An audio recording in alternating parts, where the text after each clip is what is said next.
ஏக்கா, உங்க தோட்டம் வழி வந்த அக்கா, அந்த நிலத்துல இருக்கிற அந்த ரப்பரை முறிச்சிட்டு வந்து புதிய நாற்றுகளை வச்சிருக்கீங்க. என்ன ரகம் அக்கா நீங்க தேர்ந்தெடுத்து வச்சிருக்கீங்க?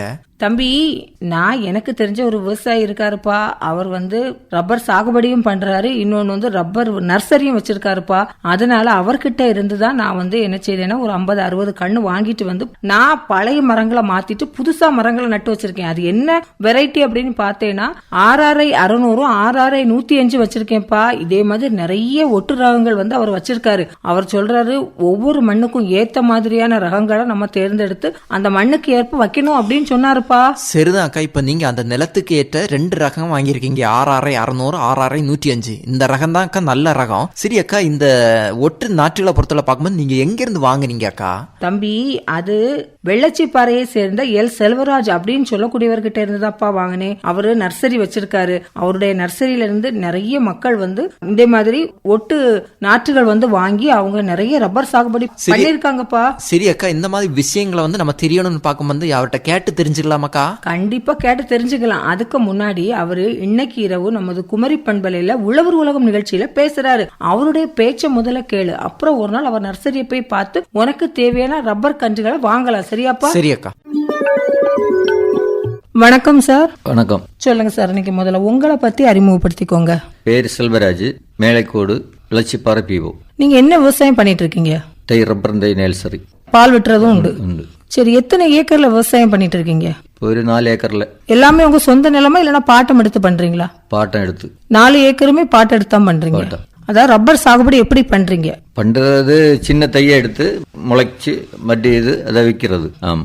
இப்போ நீங்க சொன்னீங்க 4 ஏக்கர்ல ரப்பர் சாகுபடி பண்ணிட்டு இருந்தேன் அப்படின்னு சொன்னீங்க. இந்த ரப்பர் சாகுபடி எப்படி பண்றீங்க? இதுக்கான நிலத்தேர்வு மண்ணெல்லாம் எப்படிப்பட்ட மண்ணா இருந்தா ரப்பர் நல்லா செழித்து வளரும், அதை பற்றி சொல்லுங்க. முதல்ல தை போட்டு முளைக்கி அதை பட்டி ஏக்கருக்கு ஒரு 10 அடி 12 அடி நீளம் வீதி போட்டு முளைக்க வச்சு அதை பட்டிக்கிறோம். பட்டி செய்த மண்ணு கரிசல் மண்ணா இருக்கணும். அந்த மண்ணில் இருந்துதான் முளைக்கும். அது அப்படியே இருந்து ஒரு 10, 8, 9 வருஷம் ஆகும்போதான் அதுக்கு வெட்ட வேண்டிய பருவத்துக்கு வண்ணம் ஆகும். வெட்ட தொடங்கும். ஒரு நாள் வெட்டி ஒரு நாள் வெட்டாம, அதாவது ஒரு நாள் விட்டு ஒரு நாள் தான் வெட்டணும். ஆமா, அப்படிதான் வெட்டணும். என்னதான் மரத்துக்கு ஈல்டு பால் கிடைக்கும். அந்த மண்ணு நீங்க எப்படி தேர்வு பண்றீங்க? என்ன மாதிரி மண்ணா இருந்தா நமக்கு ரப்பர் நல்லா வளரும்? கருத்த மண்ணா இருக்கணும். கரிசல் மண்ணா இருக்கு. மற்றபடி செம்மண்ல எல்லாம் வளராது. அவ்வளவு வளராது. அதுக்கு அவ்வளவு வளம் போடணும். வளம் போட்டா நல்லா வரும். ரப்பர் தை வச்சு எத்தனை வருடம் கழித்து நம்ம பால் வெட்டலாம்? 8 வருஷம். 8 வருஷம் வரை காத்திருக்கணும். 8 வருஷம் காத்திருக்கணும். 8 வருஷம் கழிஞ்ச பிறகுதான் வெட்டணும். என்னதான் பால்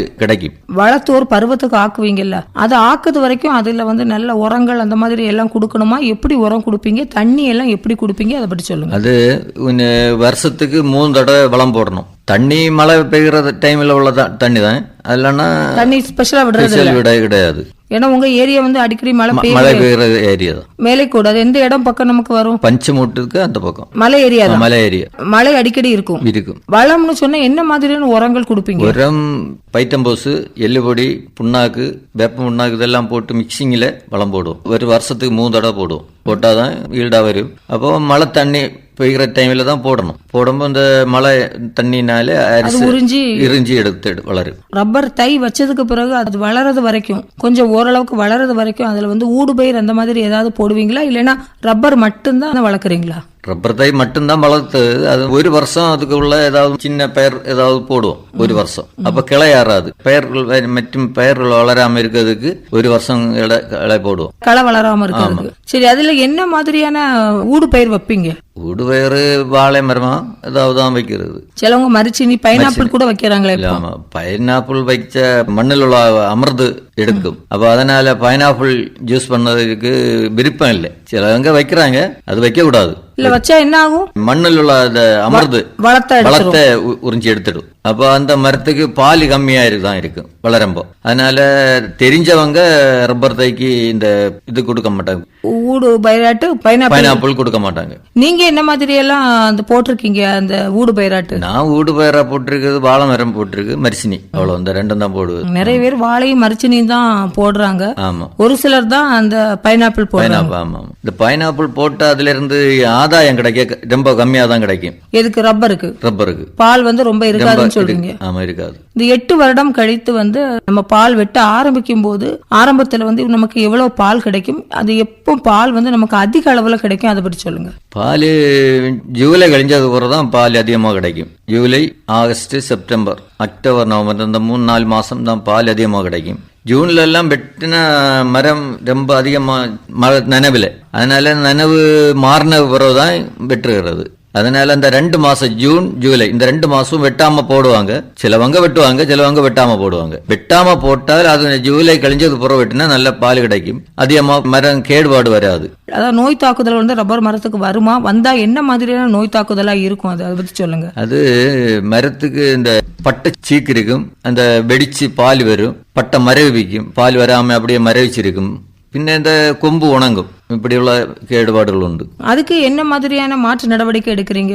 மாற்று நடவடிக்கை என்னன்னா அதை சீக்கு இதை செத்தி அதுக்கு கும்மா கீழ் இதெல்லாம் தேய்ச்சி ஒரு வருஷம் விட்டுருக்கோம்.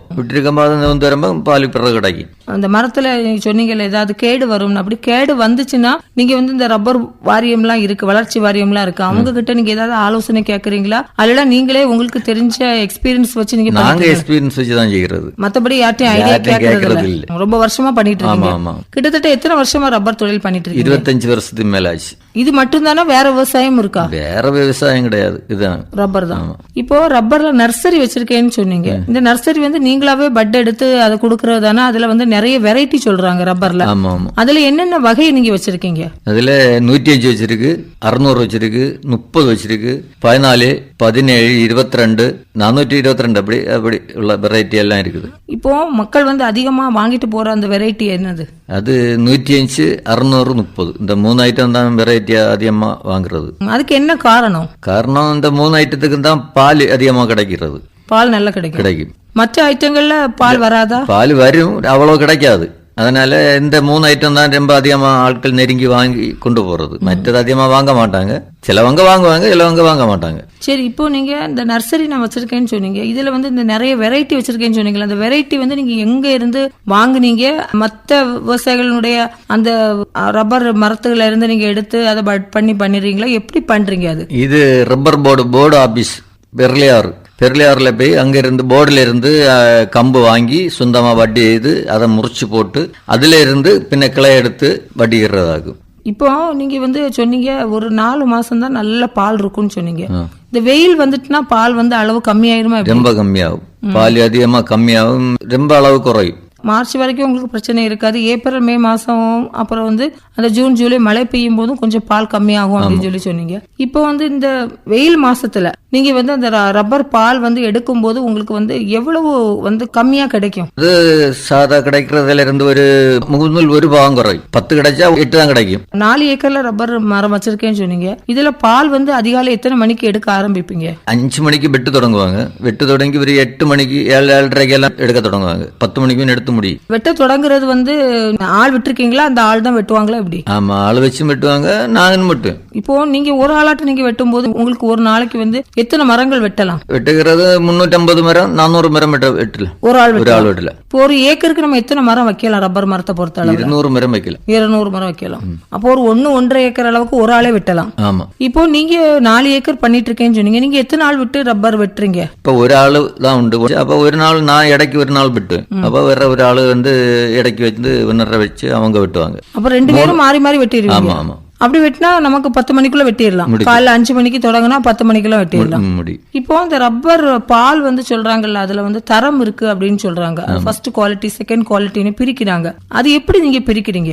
பிரிக்கிறது டிஆர்எஸ் பார்த்து அதை மற்ற பால் வீத்தி பச்சை பால் கொடுக்குற டைம்ல டிஆர்எஸ் பார்ப்பாங்க. டிஆர்எஸ் பார்த்து அந்த இதுல எவ்வளவு டிஆர்எஸ் இருக்குன்னு கட்டித்தன்மை பாக்குறது. அது வந்து ஒரு மரத்துக்கு மரம் வேறுபடுமா? ஆமா, ஒவ்வொரு மரத்துக்கும் வேறுபட்டு தான் இருக்கும். சில மரத்துல கட்டியா இருக்கும், சில மரத்துல கட்டி கம்மியா இருக்கும். ஆமா, 105 கட்டியா இருக்கும், 600 கட்டி கொஞ்சம் கம்மியா இருக்கும், 30 அதை விட கொஞ்சம் கம்மியா இருக்கும். பால் அதிகமா 2-3 ஒரே மாதிரி பால் கிடைக்கும். ஆனா வந்து கட்டித்தன்மை வந்து குறையும். இப்போ அதுல ஃபர்ஸ்ட் குவாலிட்டி வந்து நீங்க கட்டித்தன்மையை வச்சுதான் எடுக்கிறீங்களா? கட்டி வச்சு தான் இப்போ எடுக்கிறது. அது எவ்வளவு தூரம் கட்டியா இருக்கோ அதுக்கு தக்கனதான் அந்த உங்களுக்கு அமௌண்ட்டும் கூடும், வெயிட்டும் கூடும், அமௌண்ட்டும் கூடும். ஆமா. இப்போ நர்சரி வச்சிருக்கேன்னு சொன்னீங்களா, அந்த நர்சரி வந்து எங்க அந்த 4 ஏக்கருக்குள்ளதான் வச்சிருக்கீங்களா இல்லைன்னா தனியா அது வச்சிருக்கீங்களா? தனியா வச்சிருக்குது. அது தனியா இவ்வளவு பெரிய இடம் இருக்காது. ஆமா, அது 1 ஏக்கர் கிட்ட உண்டு. 1 ஏக்கர் கிட்ட ஃபுல்லாவே நர்சரியே வச்சிருக்கு. இப்போ நர்சரியில உங்களுக்கு லாபம் வந்து எப்படி கிடைக்கும்? லாபம் சேல்ஸ் ஆனாதான் லாபம். இப்போ நீங்க எத்தனை வருஷமா நர்சரி வச்சிருக்கீங்க? நர்சரி 10 வருஷமா இருக்கு. அது கொஞ்சம் இப்போ கொஞ்சம் அடி வாங்கி இருக்கு, டல்லாதான் இருக்கு. அதுக்கு என்ன காரணம்? காரணம் வெயில், പിന്നെ പറ്റ പണക്കുറവ്, அதனால உள்ள இதாகும். நிறைய பேர் வந்து வாங்குறது கம்மியா இருக்கு. நீங்க பட் எடுத்து நீங்க பண்ணுவீங்கல்ல, அப்போ ஒரு தைக்கு வந்து எவ்வளவு ரேட் வச்சு கொடுக்குறீங்க? 4.50 ரேட் ஒரு தைக்கு பட்டி செய்கிறதுக்கு. പിന്നെ அதை முறிச்சு புழுது கவர்ல வைக்கணும்னா அதுக்கு தனி ரேட். அது முளைக்கு மருந்தடிக்கணும், தண்ணி நனைக்கணும், வளம் போடணும், இதெல்லாம் தனித்தனியான ஆட்கள் வச்சுதான் செய்யணும். இல்ல இப்ப நீங்க ஒரு ஆளுக்கு விற்பனை கொடுக்கும் போது ஒரு பட்டை வந்து எவ்வளவு ரூபாய்க்கு விற்பனை பண்றீங்க? 60 ரூபா 70 ரூபா அந்த ரேட்டுக்கு தான் கிடைக்குது. எந்த அளவுக்கு வளர்ந்த பிறகு அந்த ரப்பர் தைய கொடுப்பீங்க? 2 தட்டு. ஒரு தட்டுல வாங்குறவங்களும் உண்டு, ஒரு தட்டு ரொம்ப கம்மியாங்க, தெரிஞ்சவங்க தான் வாங்கணும். அல்லாம 2 தட்டு தாங்க, 2 தட்டு 3 தட்டு. அதெல்லாம் கொஞ்சம் நல்லா வளர்ந்துருக்கும். ஆமா, வளர்ந்துருக்கு. அப்ப அதுதான் 60 ரூபா சொன்னீங்க. ஆமா. ரொம்ப சின்ன தையா இருக்கும் போது ஒரு தட்டுன்னு சொன்னீங்க, அதெல்லாம் 50 ரூபாய்க்கு தான் போகும். கொஞ்சம் வளர்ந்ததுதான் 60 ரூபா. ஏன்னா நீங்களே உரம் போட்டு அதை பாதுகாத்து நல்லா வளர்த்து கொடுக்கறதுனால. ஆமா. இப்போ நீங்க ஒரு 3 தட்டுன்னு சொன்னீங்கல்ல, அது வளர்ந்து வர்றதுக்கு எவ்வளவு நாள் ஆகும்? 3 தட்டு வளர்ந்து வரணும்னா 3.5 4 மாசம் ஆகும். 4 மாசம் ஆகும். அப்பதான் உங்களுக்கு அதுல நல்ல ஒரு இது எடுக்க முடியும். இப்ப 4 மாசம் ஆகும்போது 4 மாசமா அதுக்கு உரம் கொடுத்து நல்ல பாதுகாப்பாட்டு அதை வளர்த்து நீங்க அடுத்தவங்களுக்கு கொடுக்கணும், அப்படிதான். அதுக்கு என்னென்ன மாதிரியான உரங்கள் வந்து ஸ்டார்டிங்ல கொடுக்கணும்? ஸ்டார்டிங்ல பைத்தம்பஸ் போடுவோம், சாணகம் போடுவோம், பின்ன இந்த புண்ணாக்கு, கடலை புண்ணாக்கு போடுவோம், போட்டு பின்ன இதுக்கு மருந்து அடிப்போம். சின்ன பருவத்திலே வாரத்துக்கு 2 நாள் மருந்து அடிப்போம், கேடுபாடு வராம இருக்க. அல்லன்னா அந்த ஓடிய நெல்லி உண்டு, அது விழுந்தா அது இலை தொழிஞ்சு போகும். அதனால அது வராம இருக்க வாரத்துக்கு 3 நாள் கண்டிப்பா மருந்து கொடுப்போம். அதனால அது அப்படியே நிக்கும். அல்லன்னா கொஞ்சம் காலமா மஞ்சு தண்ணி, பனி இருக்கிறதுக்கு, பனி போகிறதுக்கு வேண்டி தண்ணி அடிப்போம். தண்ணி அடிக்காம அந்த பனி போகும். பனி போனா அது விஷயம் கிடையாது. அப்புறம் உங்களுக்கு பால் நல்லா வரும். ஆமா. தண்ணி அடிக்கிறது எப்போ, எந்த டைம்ல அடிப்பீங்க? காலம் அடிப்போம், விடிய காலம் ஒரு 5 மணிக்கெல்லாம் அடிக்கும்.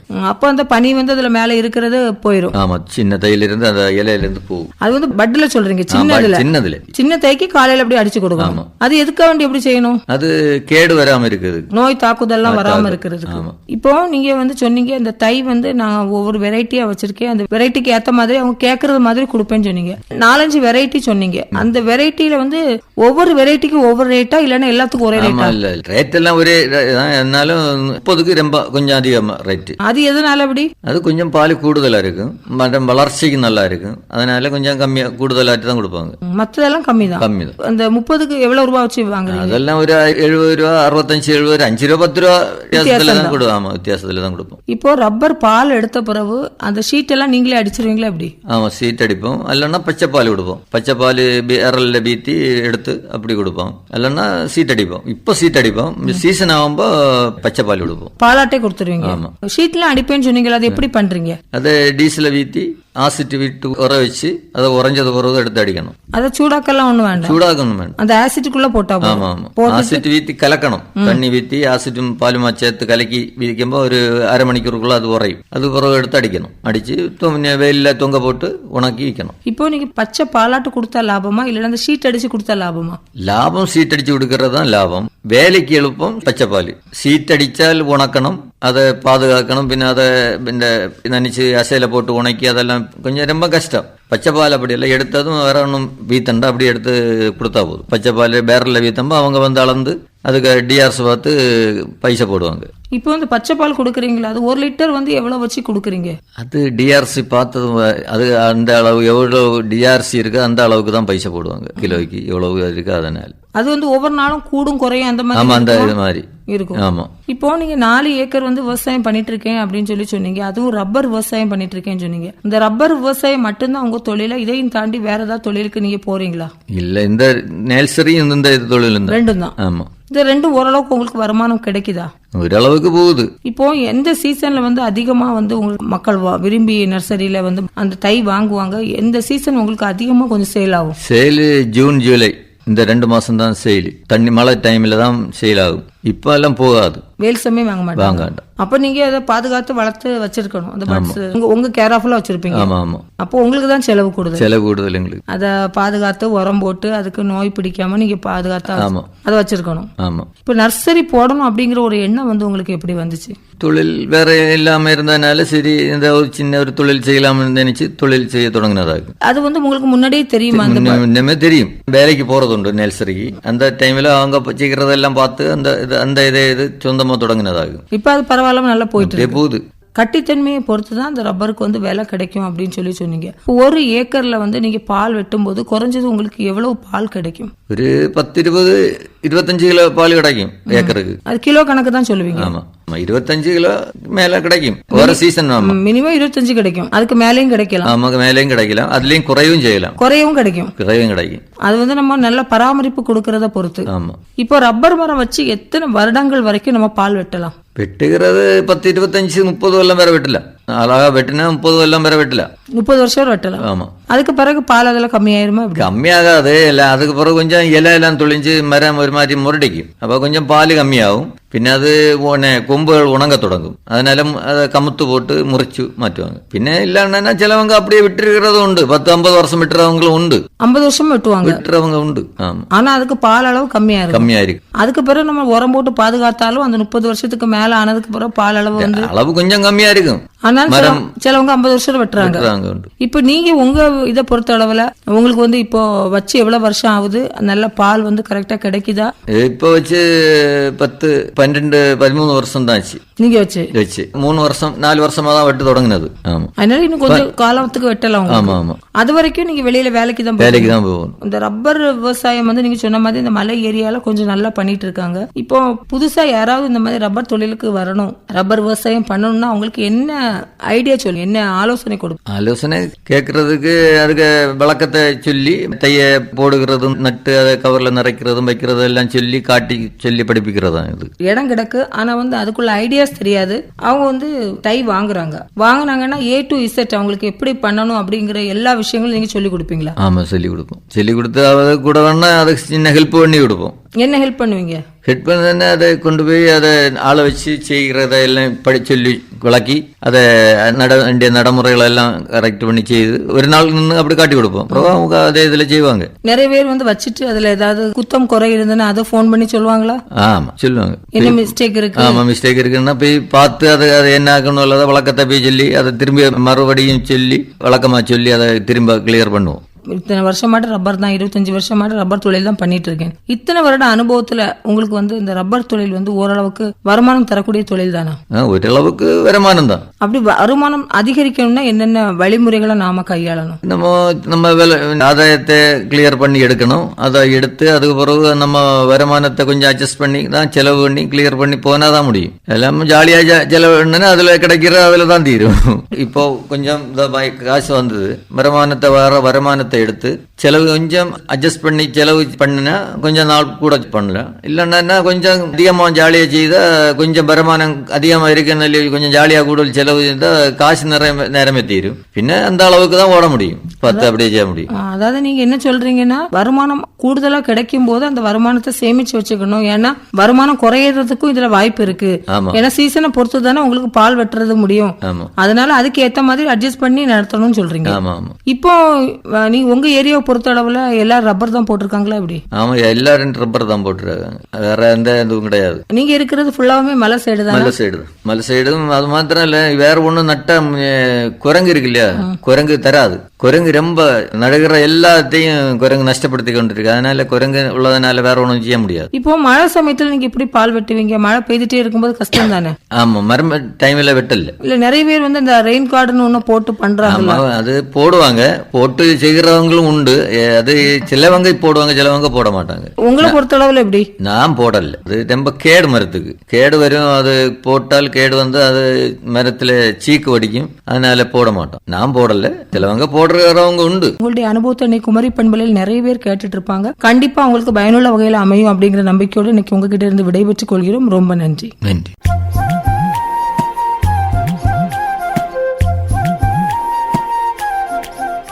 இதுவரை ரப்பர் சாகுபடி நுட்பங்கள் நேர்முகம் கேட்டீர்கள். பங்கேற்றவர் வெள்ளச்சிப்பாறை எல் செல்வராஜ் அவர்கள்.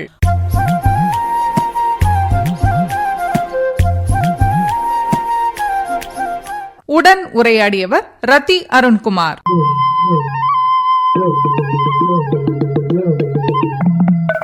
அமுத சுரபி. இனி ராஷ்டிரிய கோகுல் மிஷன் உரையாடல் கேட்கலாம்.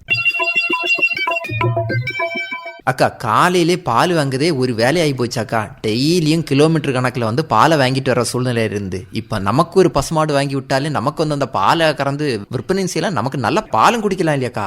ஆமா தம்பி, முன்னாடி உள்ள காலத்தை போலயே இந்த காலம். முன்னாடி உள்ள காலத்துல ஒவ்வொரு வீட்டுக்கு பின்னாடியும் பசுமாடு வளர்க்கறதுக்காக வேண்டிய இடம் விட்டு கெட்டுவாங்க. பசுமாடும் கண்டிப்பா இருக்கும். அவங்கவுங்க வீட்டுக்கு தேவையான பாலை அவங்க அதுல இருந்து எடுத்துக்குவாங்க. தேவைக்கு போக அவங்க என்ன செய்வாங்கன்னா அந்த பாலை விற்பனையும் பண்ணுவாங்க. இன்னொன்னு, நம்ம நாட்டு மாடுகளை தான் நம்ம அந்த காலத்துல நம்முடைய தாத்தா பாட்டி எல்லாம் வளர்த்தாங்க. இன்னைக்கு பாரு, பால் உற்பத்தியை பெருக்கிறதுக்காக வேண்டி கலப்பின மாடுகளை வளர்க்குறோம். அதன் மூலமா கிடைக்கக்கூடிய பால்ல அந்த அளவுக்கு சத்து இருக்கான்னு கேட்டா இல்லப்பா.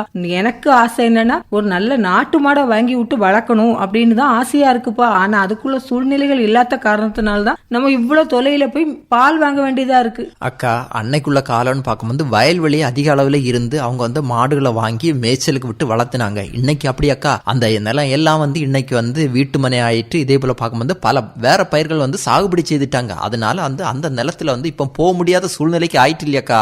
ஆமா தம்பி, இதனால நாட்டு மாடு இனம் கொஞ்சம் கொஞ்சமா அழிஞ்சிட்டு வருது. நாட்டு மாடு இனங்களினுடைய அழிவு நிலையிலிருந்து பாதுகாக்கணும். அது மட்டும் இல்லாம வீரிய ரகங்கள், அதாவது நம்ம நாட்டு மாடுகள்லயே நம்ம வந்து வீரிய ரக மாடுகளை வந்து செயற்கை கருவூட்டல் பண்ணி அதுல இருந்து நம்ம பால் உற்பத்தி அதிகப்படுத்தணும், கிராம மக்களுடைய வாழ்வாதாரத்தை பெருக்கணும் அப்படின்னு சொல்லிதான் நம்மளுடைய பாரத பிரதமர் அவங்க வந்து ராஷ்டிரிய கோகுல் மிஷன் அப்படின்னு சொல்லக்கூடிய ஒரு திட்டத்தை உருவாக்கி இருக்காங்க. இந்த திட்டம் எப்ப உருவாக்குனாங்க அப்படின்னு பாத்தீங்கன்னா டிசம்பர் 2014 ஆண்டு. அதாவது உள்நாட்டு மாடுகளினுடைய மேம்பாடு அப்புறம் அதனுடைய பாதுகாப்பு இதை செயல்படுத்துறதுக்காக வேண்டிதான் இந்த மாதிரியான ஒரு விஷயங்களை நம்முடைய மத்திய அரசு கையெடுத்து நடத்திட்டு வருதுப்பா. இந்த விஷயம் ஒரு நல்ல ஒரு விஷயம் இல்லையாக்கா? ஏன் தெரியுமாக்கா, இப்ப நாட்டு மாடுகளை வந்து அதிகப்படுத்தணும்னு சொல்லிட்டு மத்திய அரசு வந்து கொண்டு வந்திருக்காங்கக்கா. இதுக்கு முன்னாடின்னு பார்க்கும்போது நம்ம வெளிநாடுகளிலிருந்து தான் அந்த மாடுகளை வந்து இறக்குமதி செய்து வந்து பால் உற்பத்தியை பெருக்கிட்டு இருக்காங்க. அதே இது இந்த நாட்டு மாடுகளை வந்து நம்ம வந்து பால் உற்பத்தியை பெருக்கணும்னு பார்க்கும்போது நல்ல தரமான பாலும் கிடைக்கும். அதே போல பார்க்கும்போது அந்த நாட்டு மாட்டு இனங்கள் வந்து அழியாம பாதுகாக்கலாம் இல்லையாக்கா?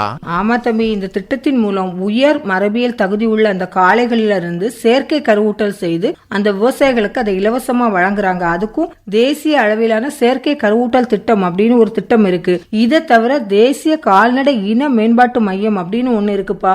இந்த மையம் எதுக்கு அப்படின்னு பார்த்தேன்னா உள்நாட்டு மாட்டு இனங்களுடைய மரபணுவை மேம்படுத்துறதுக்கும் தேர்ந்தெடுக்கப்பட்ட அந்த இனங்கள்ல இனப்பெருக்கம் செய்யறதுக்கும் ஒரு முக்கிய பங்கு வகிக்கிறது. இதன் மூலமா நம்மளுடைய உள்நாட்டு மாடுகளினுடைய உற்பத்தி திறனை அதிகப்படுத்துறதுக்கும் அந்த அழிந்து வரக்கூடிய அந்த இனங்களை பாதுகாக்கிறதுக்கும் பால் உற்பத்தியை அதிகப்படுத்தி கிராம மக்களினுடைய விவசாயிகளினுடைய வாழ்வாதாரத்தை பெருக்கிறதுக்கும் இந்த ஒரு திட்டம் ஒரு அருமையான திட்டம்னே சொல்லலாம்ப்பா. அதுக்குதான் அக்கா இப்ப வந்து இந்த கால்நடையிலேன்னு பார்க்கும்போது அந்த செயற்கை கருவூட்டல் பார்க்கும்போது இலவச மாட்டு வந்து கொடுக்கறாங்க இல்லையாக்கா? ஆமா தம்பி, இலவசமா அரசு பண்ணி கொடுக்கறதுனாலதான் அந்த கிராம மக்களுடைய வாழ்வாதாரம் வந்து அடுத்த நிலைக்கு போகுது. அது மட்டும் இல்லாம கிராம மக்கள் வந்து இன்னும் மாடுகளை வாங்கி, அதாவது பசு மாடுகளை வாங்கி வளர்க்கணும் அப்படிங்கிற ஒரு ஆர்வம் வருதுப்பா அவங்களுக்கு. அக்கா, நீங்க சொல்றதும் கரெக்ட் தான் அக்கா. ஏன் தெரியுமா, இன்னைக்கு வந்து பால் உற்பத்தியை பெருக்கணும்னு பார்க்கும்போது நம்ம நாட்டு மாடுகளை வந்து வளர்த்தி தான் வந்து நம்ம பால் உற்பத்தியை வந்து பெருக்கணும் அக்கா. இப்ப வந்து நானும் வந்து நாட்டு மாடை வந்து தேடிட்டு இருக்கேன் அக்கா. தம்பி, எனக்கும் அதுதான் ஆசை. அந்த நாட்டு மாட்டினுடைய பாலை வாங்க தான் நம்ம பாரு 1 கிலோமீட்டர் தாண்டி போயிட்டு இருக்கோம். நம்ம வீட்டிலேயே ஒரு பசுமாடு இருந்ததுன்னா நமக்கு இவ்வளவு தூரம் அலைச்சல் இல்ல பத்தியா. அதனால நானும் உன்னை போல ஒரு நல்ல தரமான நாட்டு மாடுகளான்னு தேடிட்டு இருக்கேன். அப்படி எனக்கு ஒரு கண்ணுக்குட்டி கிடைச்சுன்னா நான் தம்பிக்கு ஒண்ணு சொல்றேன், சரியா? கண்டிப்பா வாங்கி தாங்கக்கா. இதுவரை ராஷ்டிரிய கோகுல் மிஷன் உரையாடல் கேட்டீர்கள்.